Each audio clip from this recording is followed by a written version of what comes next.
Chapter 3, Observation Cell. I was housed in an observation cell in an area known as Second East in the old jail.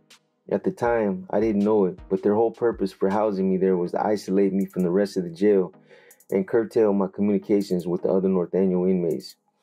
My arrival at the jail spread fast, and by the end of the day, everybody knew who I was and where I was housed. There was a chow hall located directly outside my door, and I knew this would give me a clear view of everybody who was housed in my area. The observation cell had a glass window on it, so I knew this would make it a lot easier for me to communicate with someone whenever possible. But the jail's classification gang intel unit obviously knew this and directed the officers to place a partition in front of my window whenever the chow hall was used. During that first week I was there, the officers stayed on top of this directive and went out of their way to keep me shut down. However, they eventually slipped up and gave me that one opportunity I needed. One morning, some of the tier officers got lazy and didn't use the partition.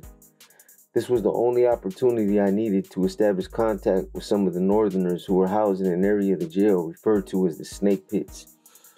One of those individuals was actually a member of my street regiment before he picked up a case and got arrested. His name was Angel Martinez. This guy was probably one of my most unreliable members on the streets because he was unproductive and a KJ burnout, a chronic PCP user. But he was now in a viable position to assist me, and now I needed him. I needed to touch base with my street crew and warn them about the investigation I learned was now aimed at my regiment. Angel had not even heard about me getting busted or about any of the other raids that took place earlier that morning. He sent me his wife's number so I could call his older brother, Martin Sykes Martinez. Even though I tolerated Angel's inability to be a productive member of the regiment, I basically did so because of his brother. Sykes was older and had a lot of influence over Angel. Had Sykes not been in my regiment, Angel would have never been utilized, but I needed the manpower and this benefited me. My main objective at that point was to somehow contact Pony and Sykes in order to reestablish control over the money that was still out there on the streets. I needed to do whatever I could to help Vicky financially. This was my main concern. As selfish as that may sound, I really didn't care about what happened to any of my street crew out there because I knew they really didn't care about what was happening to me. I was gone now, and that's just the way it works. You learn real fast about expendability and the lack of loyalty in this lifestyle. Everything's cutthroat. It's every man for himself. And what it really comes down to in situations like this is your individual ability to jostle and impose what little bit of influence you have to get everything you can before someone else clips your wings and shuts you down. That's how it works. When you're generating money and contributing to the organization's needs, you're embraced, you're empowered, and you're respected as an honorable and highly influential member. But as soon as you get arrested and no longer have the ability to prosper or generate money, you become a liability and you lose that prestige. I would later find out that Vicky was released from the substation in Campbell later on that evening at around 9 p.m. I was relieved and grateful that Agent Livingston honored his word by letting her go, but I also knew they probably tried to turn her against me. Honestly, I didn't even care if she made a statement against me because I had already buried myself and there was nothing more she could say. All I cared about was Vicky being home and in no way involved in this case. The first conversation we had was real emotional for both of us. She was trying to figure out what she was going to do now that I was gone and the fact that I had been taken away. I tried my best to comfort her and assure her that everything would somehow be okay. But even I didn't believe it. I didn't want her to know the severity of the situation I was in, and from the onset, I tried to downplay it. Deceiving her was very hard for me and was never my intention, but Vicky had chronic lupus and heart problems, and keeping her stress level at a minimum was vital to her health. That's all I cared about, and this far outweighed everything else. Our conversations over the next couple of weeks were all extremely emotional. The heroin withdrawals only intensified this and transformed me into an emotional basket case. Being away from Vicky would have been emotional for me either way, but the withdrawals definitely made me weaker. I never would have been as emotional as I was if I had not been using. Not only was my emotional state of mind going haywire, but by my better judgment, my lack of circumspect about security, and the way I was handling the situation I was in were all affected. This was a direct result of me kicking that habit. I would have stood on much more stable ground otherwise, but this was the primary reason why the NF forbids its members from indulging hardcore drugs. A lot of people frowned upon this and would later use this against me.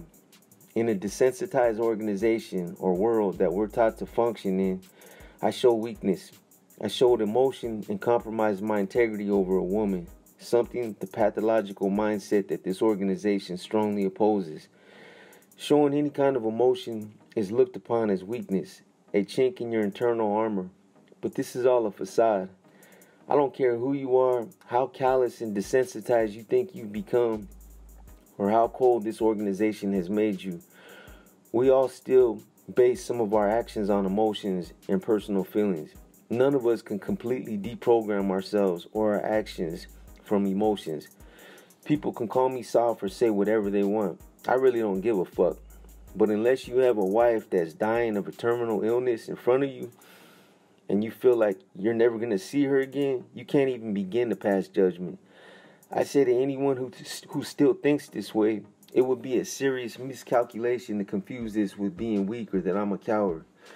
Because this never stopped me from spilling blood or carrying out the organization's will in the past. I dare anyone to assume otherwise and misconstrue this any other way. Although I didn't think Vicky knew the seriousness of the situation I was really in, she did know that I was a potential three-striker and that there was a strong possibility that I'd never be out there with her again. Still, I tried to downplay this and minimize the predicament I was in. It didn't help that some of the arresting officers told her that I'd never see the outside of a prison again and that I was washed up. Still, I couldn't let her believe this and felt it was my responsibility to keep her spirits up. I had to. I can't emphasize enough how dire her health condition was and how detrimental stress was to her well-being, especially since her health was already deteriorating. You can't know, and I can't truly articulate this unless you've been in the hospitals, at the doctor's appointments, and just watching her daily battle as I did. I knew firsthand how sensitive the situation was. I was committed to doing whatever I needed to in order to help keep Vicky feeling somewhat optimistic. During some of my phone conversations with my mom, she began urging me to cooperate and turn my life in another direction. She was being a typical mother, doing what any mother who loved her son would do, and I never held this against her. How could I expect her to understand the belief system that I had embraced and ingrained within myself over the past 20 years?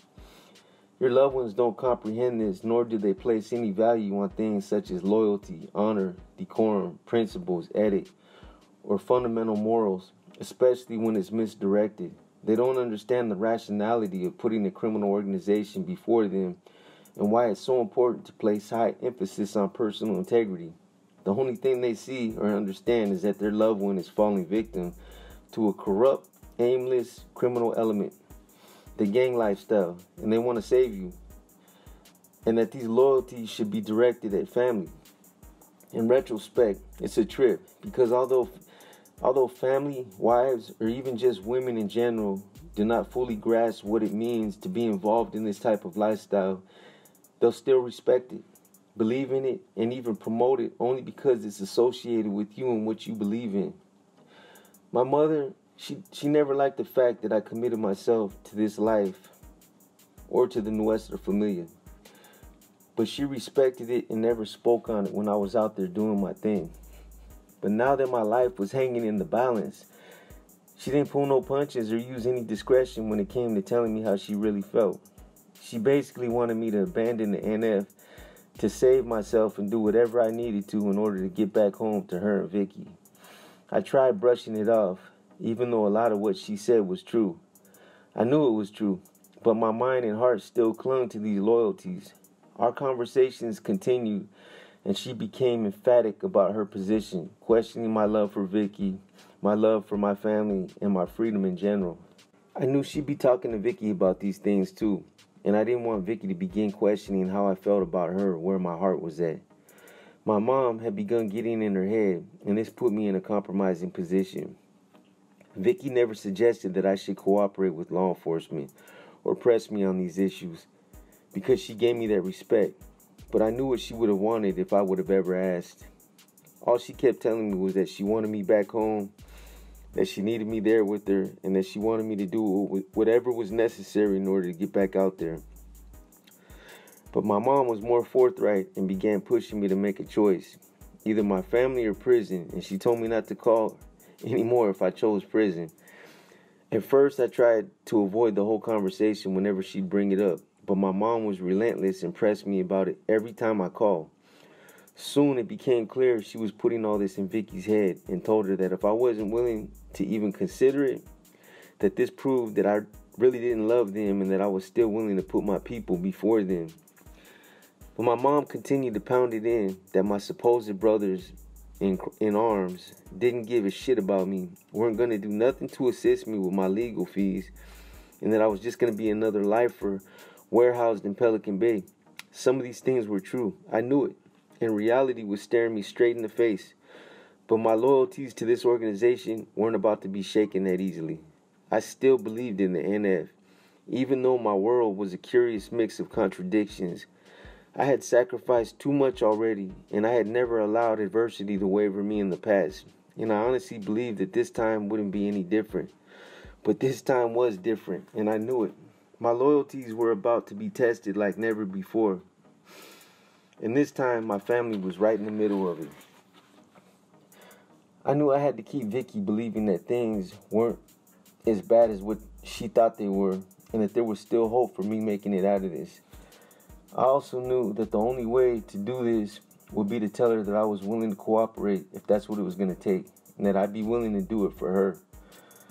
I tried downplaying it by telling her that my case wasn't that serious in the beginning, and that because of this, or because there was no violence, they wouldn't pursue my third strike. But I could tell she really didn't believe me, so I decided to tell her and my mom that I was going to cooperate and commit myself to this. My phone conversations with them over the next few weeks all surrounded around me cooperating with law enforcement and discussing some of the specifics I could inflict on the organization. Even though we spoke openly about these things on the phone, I never had any reason to believe that these phone calls would ever be an issue or that anyone else would find out what I was talking about. As far as I was concerned, they were just personal phone calls with my family, and it really didn't matter what I said, because nobody else would ever find out about it. But it still bothered me to talk like this. I knew I was wrong and felt like I was betraying something I truly believed in. For years, I had diligently advocated against informants, dropouts, and those who defected from the organization. And this was something I strongly believed in. I despised those people. They were considered the scum of the earth and had hurt people like myself. But now, here I was talking like a degenerate myself. By now, the withdrawals were in full effect. I felt terrible, and this was by far the worst habit I had ever had to kick. My emotions were still scattered, and now intensified even more because of the betrayal I was feeling. I felt like I was betraying people I cared about, and had allowed myself to get weak and crack under the pressure. For me, my commitment to the NF was real. I committed my life to this organization because I genuinely believed in the cause, the struggle, what the NF was founded on, and what their objective was. I wasn't like some of these other fake-ass dudes that committed themselves for the notoriety, for the title, or for the respect. I committed myself because I believed in what the NF stood for, and I wanted to be one of the few who made a difference. Some of these guys can drop their loyalty swiftly and turn their backs in the blink of an eye. But this is because they were never true believers. They were untested misfits, waddling on borrowed time. I consider myself one of the staunchest believers, a quintessential NF success, someone whose loyalty had been tested but never wavered under adversity. And this is what I was struggling with. All I kept thinking between these phone calls was that I allowed myself to get weak and was letting the situation break me. I knew I had to get myself out of this observation cell. Otherwise, I was going to let myself slip deeper into this abyss I had dug for myself. I had to find a way to get on a tier around some of my people to help bring my morale back up because I was losing it. During those 3 fretful weeks I spent in the observation cell, the jail's gang intel officers occasionally showed up at my cell door, striking up idle conversations. They did this to get a feel of where my mind was at, and I knew it. Normally, I would have kept the conversation brief and avoided contact with them, as it's against NF policy to fraternize with gang intel officers, but I also knew that these were the people who had the authority to move me. At the time, there was an officer by the name of Paul Cobb working the jail's gang intel unit. He was a straight-laced guy who had a lot of experience with the NF, and at that time, he was working hand-in-hand with the agency that arrested me. I would find this out later, but every time he showed up at my door, he'd drop a lug or try to proposition the idea of me cooperating. It was always a cat and mouse game, but he came across as someone who was trying to encourage me to do what I needed to do in order to help myself, and seemed to do it without an agenda of his own. I never got the impression Cobb had any personal motivation, such as wanting to be one of the ones to crack me so he could get in my head, or utilize this to elevate himself within his correctional career. I got the feeling he was being straight up with me, and I respected this. Although I kept telling him that I wasn't interested in cooperating, I always left the door open and told him my mind was open and that we'll see what happens.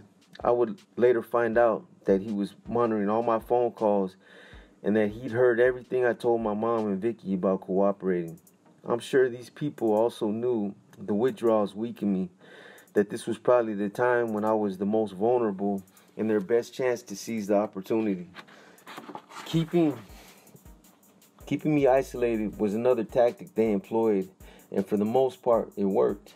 It left me without distraction, with nothing but dead time to think and search within myself about what it was that I really wanted to do.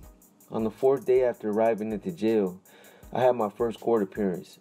This would be the first time I leave my cell. That morning, in preparation for court, I was put in waist chains and leg shackles. I was escorted through the court tunnels and taken to a court tank for my first arraignment. They kept me completely isolated from other inmates, so I didn't get a chance to communicate with anyone. My arraignment was a dry run. I was in and out of the courtroom in less than 5 minutes. I was handed a copy of my criminal complaint, appointed a court public defender, and given another court date. They hit me with 5 felonies and 3 gang enhancements.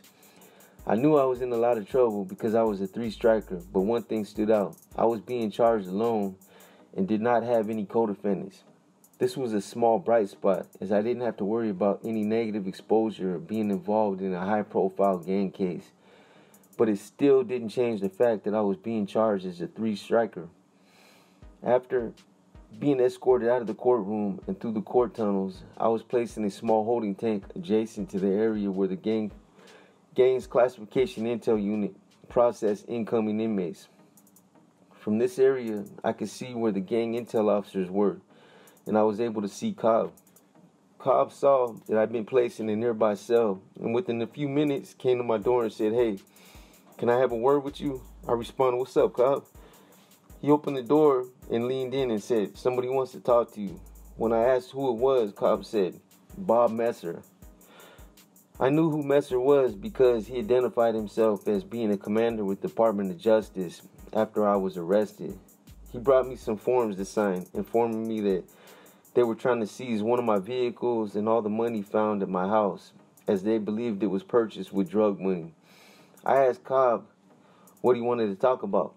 Cobb said he didn't know, only that Messer called him, told him that he wanted to talk to me and that he would be there within a half hour. Again, I broke protocol and agreed to see what Messer wanted to talk about. Even though I knew I was in clear violation, I wanted to use this opportunity to gather information and see how much trouble I was in.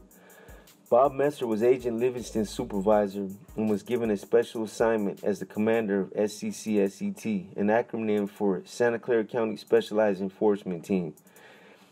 I'd crossed the line when I agreed to this interview, but I needed to use this opportunity to monitor the pulse of law enforcement and see how serious this investigation was. When Messer arrived, I was escorted to an area in the jail's basement known as the ODR, Officer's Dining Room, a small room tucked away in the back. which I later learned is used for these type of secret backdoor meetings. It was an officer's dining room, but mostly now used for interviews. When Cobb escorted me in this room, Messer was already there, sitting at a table by himself. I took a seat in a chair directly across from him and waited to hear what he had to say. Messer cut straight to the chase and put all his cards on the table. He told me he was there to see whether or not I wanted to cooperate. I just sat there, listening, as he tried to sell me his pitch and going through the classic scare tactics. He told me that I was looking at 180 years to life, that they had a solid case against me, and they had already had people lined up to testify against me. He went on to tell me that if I agreed to cooperate, he might be able to knock off the life and get me a 20 to 30 year federal prison sentence. That sounds like a good deal, huh? Being housed in a federal prison was a special arrangement he tried to make because it was still a state case. Messer said he could get the feds on board and have me transferred out to one of the WITSEG programs. WITSEG is a segregation unit in federal prison that segregates high-profile witnesses or rats for their own protection. They might even be able to provide financial assistance to Vicky, and that I'd be able to have conjugal visits with her. Yeah, right. At this time, I was 34 years old, and the prospect of doing 20 to 30 years in federal prison didn't sound like much of a deal to me. I would be in my late 50s or early 60s, and if I ever made it out of prison after serving that much time, the quality of life wouldn't have been the same meaning to me anymore. Even then, he wasn't offering no guarantees either. So what he was basically proposing was for me to spill my guts, put all my dirt out there, and then trust that it would be enough to help me and sway a judge for consideration. That just didn't sound like a feasible proposition, especially considering that he was expecting me to put all my faith in the same people who I felt had just destroyed my life. Besides, I thought about Vicky and how she needed me out there to take care of her. She needed me now. And after 20 or 30 years, there's no guarantee she'd still be alive with the kind of heart problems and the terminal illness she was battling. The conjugal visits were tempting, but what kind of life would that be for Vicky? And was all this really worth it? I told Messer that I'd think about it, but in all honesty, 20 to 30 years didn't sound like much of a deal. Messer said my opportunities were limited and I needed to make up my mind either way because he couldn't promise that his offer would be on the table too much longer. As he got up to leave, Messer handed me his business card and told me to call him when I decided what I was going to do. When he got to the door, Messer turned around and said, "By the way, I don't think Pony's going to bring heroin in for you. And when we do catch him, we know he's a lot weaker than you and will probably cooperate, so you better make up your mind really fast." I guess this was his way of telling me that he was aware of my phone call to Pony while I was still in booking. After Messer left the room, Cobb came back in, sat down, and asked me how the interview went. I told him what Messer's motives were, which I'm sure he already knew, and that if I was interested in cooperating at that time. I told Cobb that even if I was, I wouldn't have agreed to the terms that Messer had set, and that I'd have to be given a guaranteed number of years before I even considered it. Cobb made a subtle attempt of his own by telling me that he knew they'd help me and that they wouldn't burn me, that the game was over, and that I needed to start thinking about what was best for me and my family. I told Cobb that I was. This was my whole issue, and that I was thinking of the bigger picture. I just couldn't see myself defecting, turning on my people, testifying against them, putting myself and my family's lives in danger, and then still having to spend the next 20 to 30 years in prison. All I kept thinking about was how these people were trying to flip me, how they were trying to get in my head, and how I needed to get myself out of that observation cell before everything went downhill.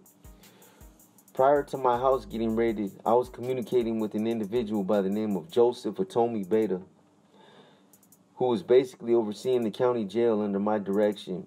He would call me once a week to keep me abreast of the jail's activities and to seek guidance on certain issues that he wasn't authorized to handle. I knew a Beta from Pelican Bay and had done time with him in San Quentin. He was a well-rounded, solid NR member whom I had a lot of trust and respect for. I knew he was housed somewhere in the old jail in a place called ADSEG, Administrative Segregation, So I asked Cobb about moving me there.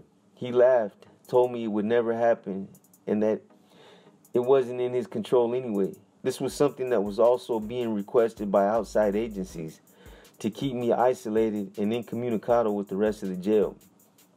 This upset me when I heard this because now I felt like these people were trying to force my hand and get me to break from the pressure they were attempting to place on me. I said, look, Cobb, you can tell whoever's in control of my situation that they're not going to force me to roll over by keeping me in that observation cell.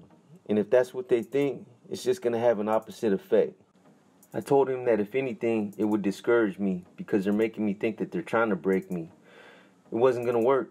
And if I ever did decide to go in that direction, it was going to be because I thought it was the best choice for me and my family, not because of all the little pressure tactics they were trying to use. Cobb told me he talked to his supervisor about it and would get back to me by the end of the week. I honestly didn't expect him to move me, nor did I think Cobb would have any luck at talking to his supervisor. When I got back to my cell, I lay back on my bed and thought about how fucked up my life was. I reflected on everything. My childhood, my upbringing, how I got myself in this mess, and whether or not I'd ever see the streets again. I felt powerless, stranded and conquered. My mind drifted as far back as I could remember.